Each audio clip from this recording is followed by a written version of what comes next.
I hate love. I can't love. I can't live with you.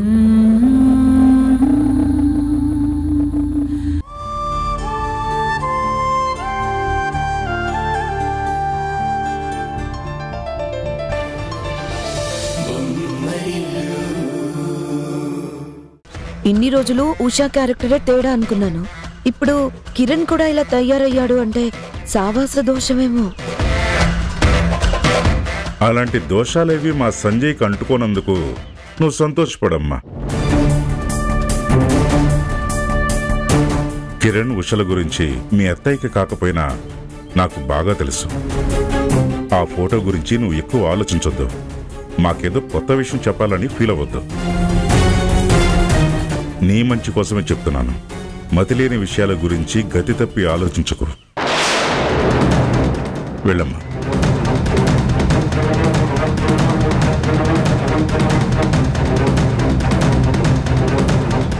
మేఘన మన కోడలు కాబట్టి అధికారంతో నోరు మూయించి పంపించారు. మరి బయట వాళ్ళని మాటలు అంటే అననే రాళ్లు విసిరితే బీటలు వారటానికి మన గుండె అర్థం కాదు. పెంపకం మీద నమ్మకంతో దృఢంగా నిలబడే పెద్దరికం. ఆలోచించాల్సిన పని లేదు.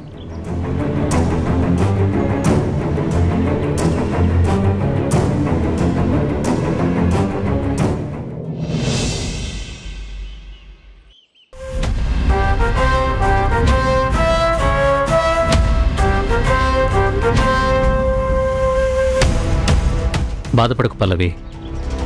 నా వల్ల కావడం లేదు సార్.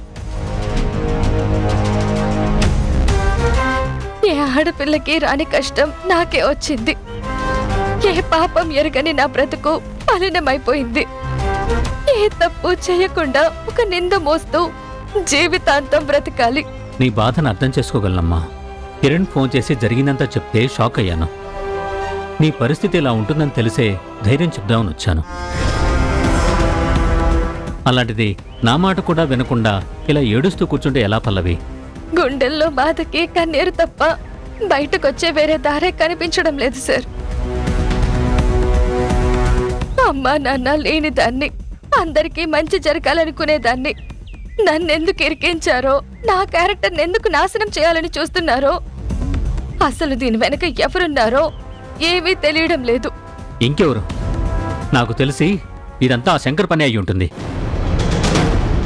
ఇలాంటి నీచమైన ఆలోచనలు వాడికి తప్ప ఇంకెవరికి రావు. మా కోసం నువ్వు జాబ్కి రిజైన్ చేయకుండా ఉండిపోయినందుకు కక్ష కట్టాడు. వద్దని చెప్పినా కిరణ్ని ఎంకరేజ్ చేస్తున్నావు కాబట్టి ఇద్దరిని కలిపి ఇలా ఇరికించాడు. సార్, ఉషా నా గురించి తప్పుగా అనుకుంటుందా? చచా, ఉష గురించి నీకు తెలిసింది ఇంతేనా? తనకి భర్త మీద ఎంత నమ్మకం ఉందో నిన్ను కూడా అంతే బాగా నమ్ముతుంది.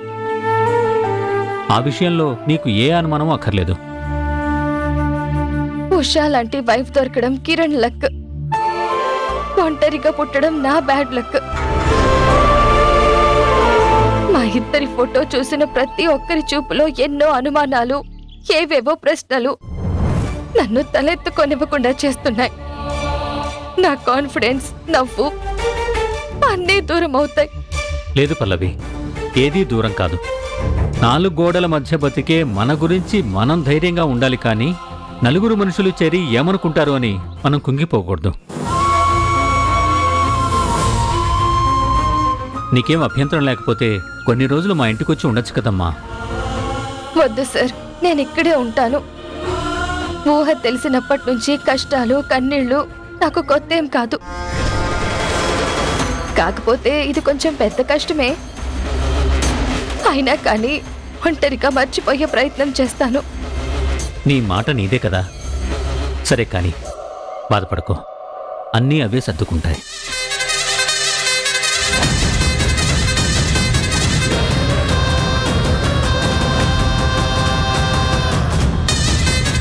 వీడేంటి నాకన్నా ఎక్కువ ఫీల్ అయిపోతున్నాడు? ఫీల్ అవని, ఇది కూడా మనకే పాజిటివ్గా వర్కౌట్ అవుతుంది. అరే, అక్కడేం జరగలేదు. కంటికి కనిపించేదంతా నిజం కాదు. అరే, వివరాలు తెలుసుకోకుండా నోటుకొచ్చినట్టు మాట్లాడకండి.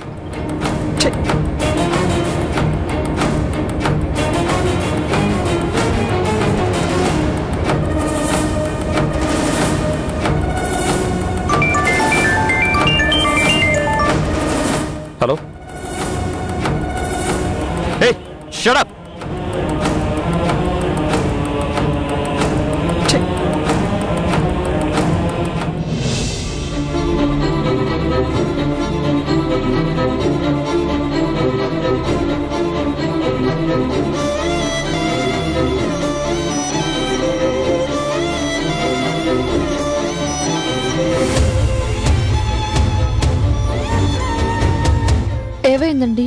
ఎవరెవరో ఫోన్లు చేసి విసిగిస్తున్నారు. అవకాశాలు ఇవ్వడానికి ముందుకి రారు గాని ఆరాలు తీయడానికి మాత్రం ఆరాట పడుతూ ఉంటారు. ఏం మనుషులో ఏమో. వాళ్ళు మనుషులను ఎవరన్నారండి? ఎదుటి వాళ్ళ కష్టాన్ని ఇష్టంగా కడుపు నింపుకునే రాబంధులు. మీకు నా మాట ముఖ్యం, నాకు మీ మనసు ముఖ్యం. వేరెవరి గురించి పట్టించుకోవద్దు. ఇలా ఆలోచిస్తూ కూర్చుంటే కరిగే కాలం కూడా ఆగిపోతుంది. జ్ఞాపకాలు శాపంగా మిగిలిపోతాయి. నా కోసం అన్నీ మర్చిపోయి ప్రశాంతంగా ఉండండి ప్లీజ్. ఉషా చెప్పింది కరెక్టే కిరణ్.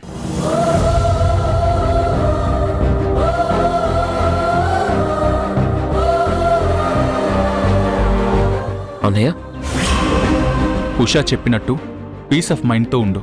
అప్పుడే ఎవ్వరేమడిగినా మన దగ్గర సమాధానం ఉంటుంది. నీకేమైనా డీటెయిల్స్ తెలుసాయా? మీరున్న ఆ గెస్ట్ హౌస్ ఎవరి పేరు మీద ఉందో తెలిసిందే. ఎవరి పేరు మీద? నిషా మదర్ స్వర్ణ.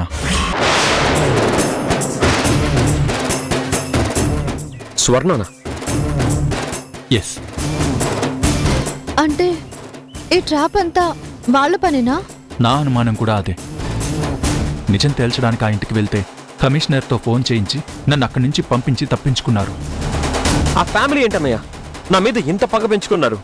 నిషా ఏమైందో ఎక్కడికి వెళ్ళిందో తెలుసుకోవడం మానేసి నన్నెందుకు టార్గెట్ చేస్తున్నారు? నిషా ఇప్పటికీ నాకు అంతు తేలని ప్రశ్న కిరణ్. తను నిజంగా మిస్ అయిందో లేదా ఎక్కడైనా హైడ్ అయ్యి వాళ్ళ పేరెంట్స్తో ఇదంతా ప్లాన్ చేయిస్తుందేమో అని నాకు అనిపిస్తుంది. నాకైతే ఈ కుట్ర వెనక మేఘనా అక్క, మినిస్టర్ శంకర్ పని అనిపిస్తోంది. ఈయన సింగర్గా ఎదగడం ఏమాత్రం ఇష్టం లేక ఇదంతా ప్లాన్ చేశారనిపిస్తుంది. అవ్వచ్చు, ఆ ఛాన్సెస్ కూడా ఉన్నాయి. శత్రువుకి శత్రువు మిత్రుడైనట్టు నిషా ఫ్యామిలీ మేఘనా ఫ్యామిలీ కలిసి ప్లాన్ చేస్తున్నారో లేదా ఇండివిజువల్గా ప్లాన్ చేస్తున్నారో తెలీదు. కానీ తీవ్రంగా నష్టపోతుంది మాత్రం కిరణే.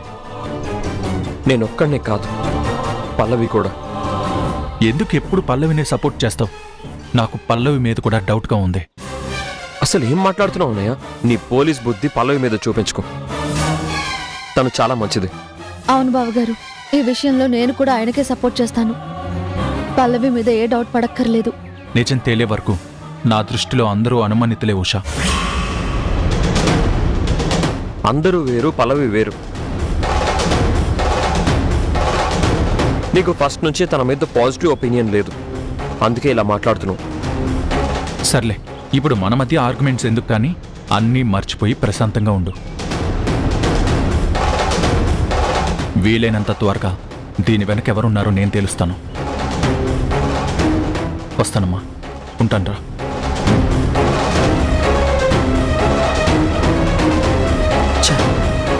ఏమైందండి? ఏంటుషా వీడు ఒకరోజు మొత్తం పరాయి మగాడుతూ ఉండడం, ఫోటోలు లీక్ అవ్వడం, ఇదంతా పల్లవికి ఎంత మెంటల్ టార్చర్గా ఉంటాయి. వీడవేం పట్టించుకోకుండా పల్లవి మీద డౌట్ పడుతున్నాడు. పోలీస్ ఆఫీసర్ కదండి, సాక్ష్యాధారాలతో సహా నిజం బయటపడే వరకు అలానే అనుమానిస్తూ ఉంటారు. ఎవరు ఎలాంటి వాళ్ళు పోను పోను అందరికీ తెలుస్తుంది.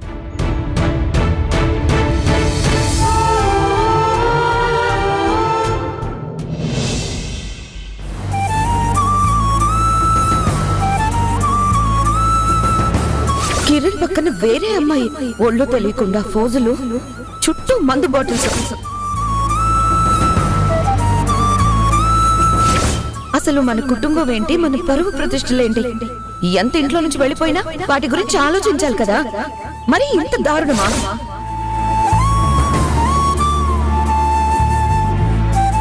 మేఘన మన కోడలు కాబట్టి అధికారంతో నోరు మూయించి పంపించారు. మరి బయట వాళ్ళని మాటలు. నాన్న, తరుణ్, కిరణ్ కలిసావరా? వాడు ఇంట్లోనే ఉన్నాడా? ఎలా ఉన్నాడు? ఏమంటున్నాడు? నాన్న, మీరు టెన్షన్ పడకండి. వాడు బానే ఉన్నాడు. ఎవరో కావాలనే వాడిని ట్రాప్ చేసి ఇరికించారు. ఇందులో వాడు తప్పేం లేదు. వాడు ఏ నేరం చేయలేదు.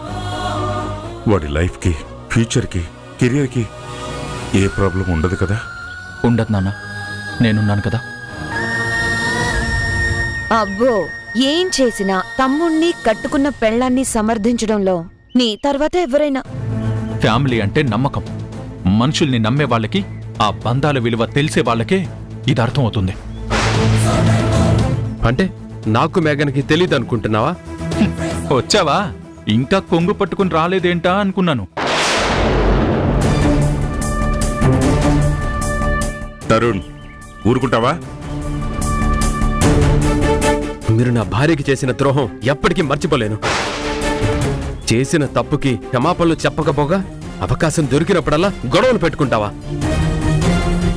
సంజయ్, ఊరుకో అని చెప్పింది వాడికొక్కడికే కాదు. వాడికి పెళ్ళాం మాట తప్ప ఇంకెవ్వరి మాట లెక్కుండదు నాన్న. చెవికెక్కదు. నిన్ను ఇలా పెళ్ళం మాయలో పడి గుడ్డిగా సపోర్ట్ చేసే చేతగాని మొగుండి కాదు. ఎవరిదిరా చేతకంతానో? ఒక్కసారి ఆ మాయలోంచి బయటికి రా. ఎవరేంటో కళ్ళకు కట్టినట్టు తెలుస్తుంది. తరుణ్, మామయ్య గారు వద్దని చెప్తున్నారు కదా, ఊరుకో. చూసావా సంజయ్, నీ ముందే నన్ను మాయా మోసం అని నోటుకొచ్చినట్టు మాట్లాడుతున్నాడు. రే తరుణ్, మాటలు మర్యాదగా రాని. ఇంతేరా నువ్వు? ఆవిడ రెచ్చగొట్టింది, నువ్వు ఆవేశపడతావు. ఇంతకు మించి నువ్వేం చేస్తావు? ఏదీ రాదు. తరుణ్, ఇక చాలు, లోపలికి వెళ్ళండి. సంజయ్, నువ్వు లోపలికి వెళ్ళు. అది కాదు నాన్న. ఏ రోజైనా హారిక అనవసరమైన విషయాల్లో తలదూర్చి మాట్లాడిందా? కానీ వదిన కిరణ్ గురించి ఎంత తక్కువ చేసి మాట్లాడుతుంది. వాడి ఇంట్లోంచి వెళ్ళిపోయినా ఉన్నది ఈ ఇంటి పేరే. ఏమైనా జరిగితే పోయేది ఈ ఇంటి పరువే కదా. ఆ విషయం ఎందుకు అర్థం చేసుకోవడం లేదు? ఇప్పుడు నేనేం తప్పుగా మాట్లాడాను తరుణ్? వదిన ప్లీజ్, తప్పుల గురించి దయచేసి నువ్వు మాట్లాడుకో. కిరణ్ కి క్లోజ్ ఉంటుందని, వాడి గ్రోత్ కి హెల్ప్ చేస్తుందని పల్లవి మీద పగబట్టింది. వాళ్ళిద్దరి పర్సనల్ లైఫ్ మీద మచ్చ వేయడానికి ట్రాప్ చేసింది. కిరణ్ ని పల్లవిని గెస్ట్ హౌస్ లో లాక్ చేసింది ఈవిడ గారి తండ్రి మినిస్టర్ శంకరే అని నా అనుమానం.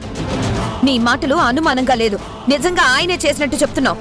ఛాన్సెస్ ఉన్నాయి కాబట్టే ఇంత గట్టిగా చెప్తున్నాను. అతని బుద్ధి అలాంటిదే కాబట్టే బలంగా నమ్ముతున్నాను. బుద్ధుల గురించి నువ్వు మాట్లాడేదేంట్రా? అదే నిజం కాబట్టి. ఏదిరా నిజం? సంజయ్, మా మామగారి గురించి ఇంకొక మాట మాట్లాడినా ఊరుకోలేదు. ఏం చేస్తావు? సంజయ్, ఎందుకు ఊరుకో? ఎక్కువ మాట్లాడు. ఏం చేస్తావు? ఏం చేస్తావు? చెప్పు. సంజయ్, ఆగరా. ఏం చేస్తావు? ఏం చేస్తావు? చెప్పరా. చంపేస్తావా? ఏంట్రా?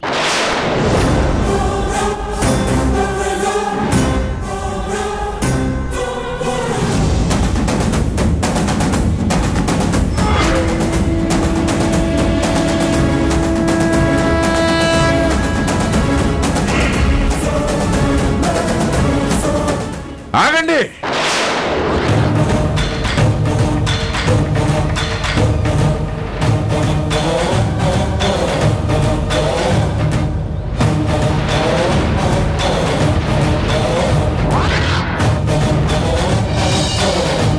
బుద్ధుందా లేదు ఇద్దరికి? ఇది ఇల్లు అనుకున్నారా, బజార్ అనుకున్నారా? అన్న తమ్ముళ్ళరా మీరిద్దరు, బద్ధశత్రువులు కాదు. ఇలా కొట్టుకొస్తున్నారేంటి?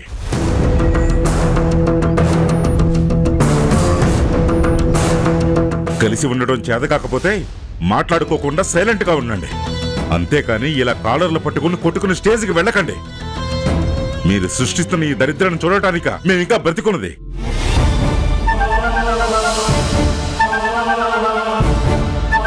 ఏమండి, పదండి. చూడు కిరణ్ మై, వీళ్ళు మీరేం మాట్లాడకండి, రండి. కిరణ్, అది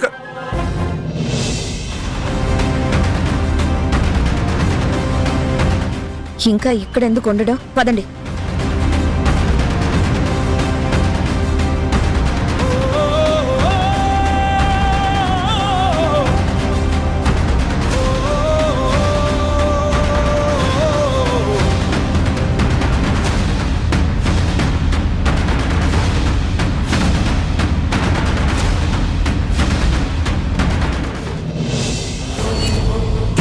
నన్నెందుకు తీసుకొచ్చా కిరణ్ మై? ఆ ఈడియట్స్ ని అలా వదిలేస్తే మళ్ళీ ఇది రిపీట్ చేస్తారు. మీ కోపం అరుపులకే పరిమితం అవుతుంది తప్ప వాళ్ళల్లో మార్పు రాదండి. ఇదేం మొదటిసారి కాదు, ఆఖరిసారి అనుకోవడానికి కూడా లేదు. ఇంతకు ముందు గొడవ జరిగినప్పుడు నేను సాక్ష్యంగా ఉన్నాను. ఇప్పుడు మీరు మన కొడుకులు అమ్మా నాన్న విషయంలో ఈ విధంగా సమన్యాయం చేస్తున్నారండి.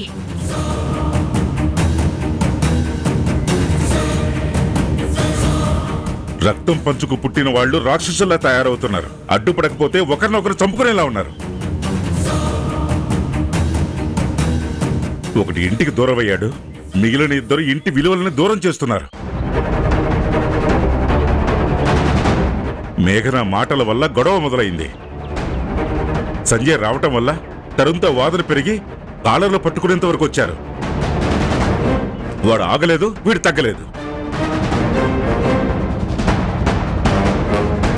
నేనంతా చూశానండి. చూసావా? చూసి కూడా ముందే ఎందుకు రాలేదు? సిగ్గుగా అనిపించిందండి. మీరు మధ్యలో ఉన్నా సరే భర్త శత్రువుల్లా పోట్లాడుకుంటుంటే నా పెంపకం మీద నాకే అసహ్యం అనిపించింది.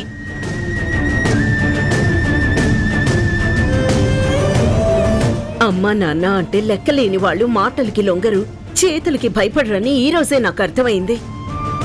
ముగ్గురు కొడుకులు, ఒక కూతురు, అందరూ కలిసి ఒకే గూడు కింద ఉండాలి, ఈ కాలంలో ఉమ్మడి కుటుంబాలకు ఆదర్శంగా నిలవాలి అని ఎన్నోసార్లు అనుకున్నాం. కానీ ఆ ఆశలన్నీ కలలుగానే మిగిలిపోయేలా ఉన్నాయి కిరణ్. పిల్లల్ని కనగలం కాని వాళ్ళ బుద్ధుల్ని కనలేం కదా, రాతల్ని కూడా మార్చలేం కదా.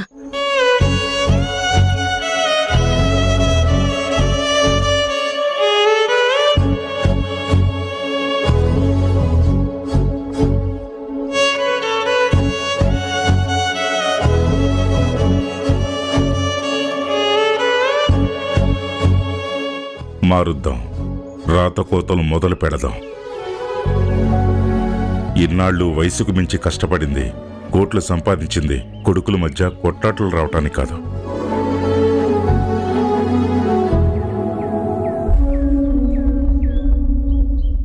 ఎవరికి? లాయర్కి. ఎందుకు? ఆస్తి మొత్తాన్ని పిల్లలకి సమానంగా పంచడానికి.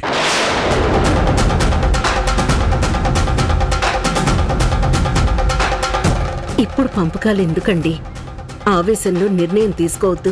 మనసులో ఆవేశం ఉన్న ఆలోచనలో మాత్రం ఇంతకు మించిన పరిష్కారం కనిపించట్లేదు. ఒకసారి నువ్వు నాతో అన్న మాటలు గుర్తున్నాయా? ఆస్తి పంపకాలు చేయకముందే మనకేదైనా జరిగితే పిల్లల మధ్య పుట్టే మనస్పర్ధలు యుద్ధాలకి కారణమవుతాయని చెప్పావు. అంటే అప్పుడు ముందు జాగ్రత్తగా ఆ మాట అన్నానే తప్ప ఆస్తి పంపకాలు చేయడం నా ఉద్దేశం కాదండి.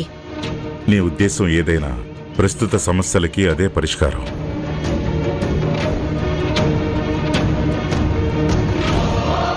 ఎవరి ఆస్తి వాళ్ళకి పనిచేస్తే బంధాలు పలచబడినా బాధ్యతలు పెరుగుతాయి.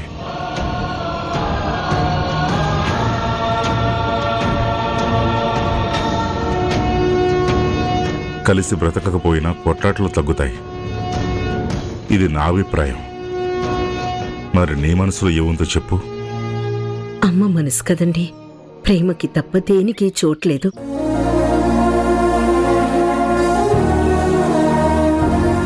అమ్మ నాన్న అంటే బంధాలకి బాధ్యతలకి వారధి అని నేనెప్పుడూ నమ్ముతాను. పెళ్ళైన తర్వాత మన కొడుకుల్లో వచ్చిన మార్పుకి మధ్యవర్తిగా ఉండాల్సి రావడం నిజంగా మన దురదృష్టం. మీరు చెప్పినట్టే కలిపి విడదీద్దాం. విడిపోయిన తర్వాత కూడా కలిసి ఉండాలని కోరుకుందాం. లాయర్కి కాల్ చేయండి.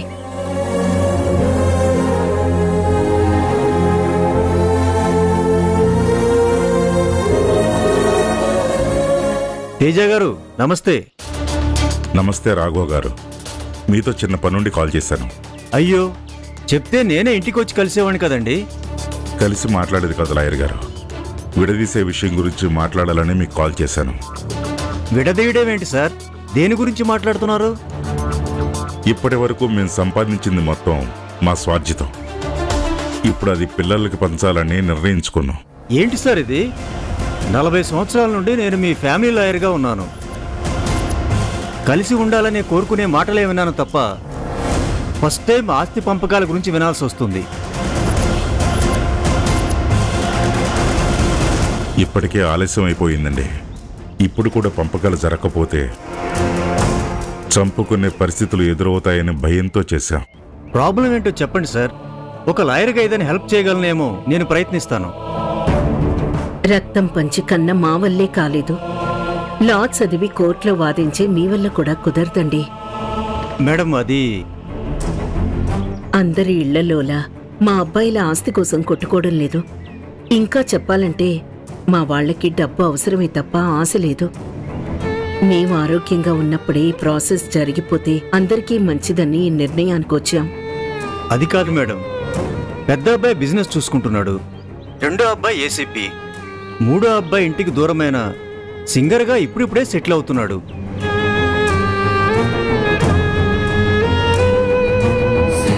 అమ్మాయికి కూడా పెళ్లి సంబంధం కుదిరిందని విన్నాను. అంతా హ్యాపీగా ఉన్నప్పుడు ఈ నిర్ణయం ఏంటి సార్? అద్దాల మేడలు బయటికి అందంగా కనిపిస్తాయి, కానీ లోపల జరిగే యుద్ధాలు ఎవరికీ కనపడవు. ఈరోజు కాకపోయినా ఎప్పటికైనా పిల్లలకి ఆస్తులు పంచాల్సిందే. మా కళ్ళ ముందే వాళ్ళు ఏ గొడవ గోలా లేకుండా సెటిల్ అయితే అంతే చాలని కోరుకుంటున్నాం.